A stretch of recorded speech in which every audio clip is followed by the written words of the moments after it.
আগামী 17ই ফেব্রুয়ারি ডেডলাইন, তার মধ্যেই অভিযুক্ত ইআরও এবং এই আরোতের বিরুদ্ধে ব্যবস্থা নিতে হবে মুখ্য সচিব নন্দিনী চক্রবর্তীকে, এই কথা স্পষ্ট করে দেওয়া হয়েছে কমিশনের তরফে। আর এরই মধ্যে রাজ্যের বিরোধী দল বিজেপি বলছে যে রাজ্যের শাসক দলের কথা মতো যদি এই ইআরও ডিওরা কাজ না করতো তাহলে এভাবে বিপাকে পড়তে হতো না, এমনটাই যখন বলা হচ্ছে। তারই মধ্যে এবার বলে রাখি, রাজ্যের তরফ থেকে যে ৮৫০৫ জনের নাম মাইক্রো অবজারভার হিসেবে পাঠানো হয়েছিল সেই সমস্ত নাম কিন্তু ফেরত পাঠিয়ে দিয়েছে কমিশন। স্যার প্রক্রিয়ায় অভিযুক্ত এই আরও বিএলওদের বিরুদ্ধে এফআইআর দায়েরের লাগাতার নির্দেশ দিয়ে এসেছে কমিশন। এমনকি কয়েকজনের বিরুদ্ধে সাসপেনশনের আদেশও দেওয়া হয়েছিল, কিন্তু রাজ্য প্রশাসনের বিরুদ্ধে নির্দেশ অমান্যের অভিযোগ, যার জেরে শুক্রবার দিল্লিতে জাতীয় নির্বাচন কমিশনে হাজিরাও দিতে হয়েছে মুখ্য সচিব নন্দিনী চক্রবর্তীকে। নির্দেশ মানার জন্য মুখ্য সচিবকে ডেডলাইন বেঁধে দিয়েছে কমিশন। 17 তারিখ বিকেল 5:30টার মধ্যে নির্দেশ পালন করতে হবে বলে মুখ্য সচিবকে জানিয়ে দিয়েছে কমিশন। সময়সীমার মধ্যে নির্দেশ যথাযথভাবে পালন হবে বলে কমিশনকে জানিয়েছেন মুখ্য সচিব। শুক্রবার জেলা শাসকদের সঙ্গে ভার্চুয়ালি বৈঠক করেন মুখ্য নির্বাচনী কমিশনার জ্ঞানেশ কুমার।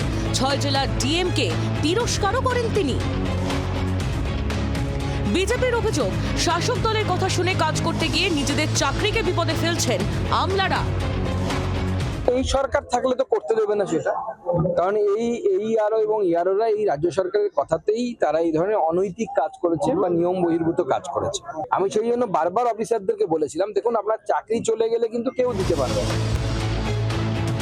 ইআরও এবং এই আরোদের বিরুদ্ধে ব্যবস্থা নিতে কমিশনের অ্যাকশন মোডে যাওয়া উচিত বলে মন্তব্য করেছেন বিরোধী দলনেতা। ইলেকশন কমিশনের ব্যাপারে আমার অভিযোগ আছে। ইলেকশন কমিশন পূর্ণ অধিকার আছে ডাইরেক্ট সাসপেন্ড এফআইআর করার। তারা খুব ভদ্র আচরণ করে এই সরকারের আধিকারিকদের বলেছিল করতে। এরা 4 জনের বিরুদ্ধে এফআইআর করেনি। বসিরহাট 2 এর ভিডিওকে সাসপেন্ড করতে বলেছিল, সেটাও করেনি। ইলেকশন কমিশনের উচিত